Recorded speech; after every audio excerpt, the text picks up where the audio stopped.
See, now I don't even You remember can't. what I'm doing. You're talking to me about some blind fella? Harry Greb. Yeah. Harry Greb, Harry Greb was the boxing champion for the middleweights in the 1920s, which is, I think, was 160 pounds back then. And he was blind in one eye. He had been thumbed in the eye. He was notorious as a really dirty fighter. And early in his career, he'd been thumbed in the eye. After thumbing somebody in the eye, he got thumbed in the eye, and then he thumbed the guy in the eye right back. And he went blind from it in one eye. And actually, that was before he was middleweight champion. He fought one-eyed, which would be like an insane disadvantage as a boxer, if you could imagine. You wouldn't see all the punches coming from one side, and he had to hide this fact from everybody. They didn't know he was blind in one eye. You know, only his doctor knew, and his girlfriends, of which he had a lot. You know, yeah, and the middleweight, supposedly Harry Greb was the ultimate swarmer. They called him the Pittsburgh Windmill. He threw so many punches that it was just like impossible to deal with. And he fought heavyweights, and like he was the craziest. He was like the craziest boxer, and he liked to brawl in his personal life. And he fought 300 fights in his career. It was like he had a record of like 310. And he fought black boxers. He was the only champion from that time who fought black boxers. It was the same time that Jack Dempsey was heavyweight champion. And Jack Dempsey is bullshit champion because there was a black boxer who was probably better than Jack Dempsey at the time, but like whose name I forget, you know, of course, because like nobody knows. And he almost certainly would have beat Jack Dempsey. And but Harry Greb fought black boxers. Those who wanted him, and those who beat him. Tiger Flowers was the person who beat him, who was the first black middleweight champion, and that was only because Harry Greb fought black boxers. He would just fight anybody, and he would fight his training. He fought a fight with a broken arm, and like, yeah, I don't know. Harry Graham. Harry Greb. Where was he born? Pittsburgh, I would assume.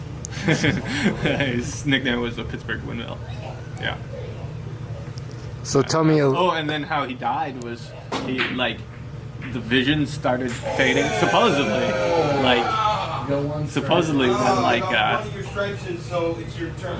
supposedly his other eye started to get his vision his other eye started to go blind too. So he went to have some sort of cataracts operation and died on the table. Yeah, like right after he retired from boxing at like 30 or 32 or something. Which, when you fought 300 times, is like you're gonna be a Super Bowl 32-year-old, you know. Oh, so we all in the same frame? No, you guys are in different frames. Okay. I'll go you first. Okay. What's up, Bird? How are you? I'm good. Just been hanging out, learning a little bit about Jiu Jitsu, and at least in name, I kind of know a little bit about Jiu Jitsu because I have a friend of mine who does it in Hawaii, and he's been doing it for, wow, well over, it's 5 years plus, and he absolutely loves it. After experiencing it from this phenomenal teacher, you know, I've learned that a lot of it is based on movement and, you know, motion. And just through learning a few simple moves, it's given me the confidence to realize that it's something that I can learn. So I may be very quickly coming into the jiu-jitsu field. The teacher was amazing. I learned a lot from him, and I'm sure you will too. I think these people are in trouble, my friend. Mr. Bird, you're 6 feet tall. Well over, sir. How tall are you? I'm 6'3". You're 6. No, you're not, because I'm 6'4", and you're taller than me. Who told?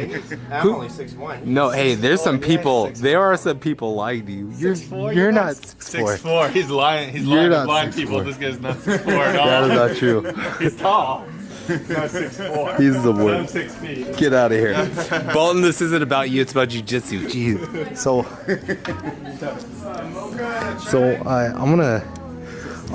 I'll go Abby first. So Miss Abby. So you got rid of my video? what are you talking about? I'm still recording. No, I think Jiu-jitsu. How was your first jiu-jitsu lesson, Abby? You live down in California? It was good. It's my first time. You are actually a good teacher. It looks like you worked with blind people that before. You know what? I always used to use the expression that jiu-jitsu is like learning how to read, except you're blind and you gotta feel every bump. Oh yeah, Braille. my family lives here. That kinetic energy. So, well, guys, I appreciate y'all letting me teach you, and my friend, I appreciate you guys letting me hang out with y'all. Yeah, I'm David. I thought it was a really cool lesson. I learned a new technique just like that. Like, you know, how to, with the whole handshaking thing, that was really cool. And how you can move someone around by their jacket or whatever, like a piece, kind of a larger piece of clothing that has some, you know, extra fabric to it, you know. And I think that's important because, you know, if you're out on the street and you need to defend yourself, you could maybe use that to your advantage somehow. I would say I'm pretty intuitive. I can, you know, it's all about, you know, how you can read somebody's body movement or even their energy, you know, that you just sort of, sometimes you just sort of know, you have a feel, it's like almost like a hunch or a sense that, you know, something's going to happen, and I think that could be really useful in jiu-jitsu. I mean, you know, and I read Braille, and I thought that was a really good analogy. You know, you have to, you feel all the bumps, that's cool. And I also, you know, a lot of people, I like your positivity about blindness. You know, you've had a blind person before, you know, do it. So it's like, you know, you don't think that blind people can't do it.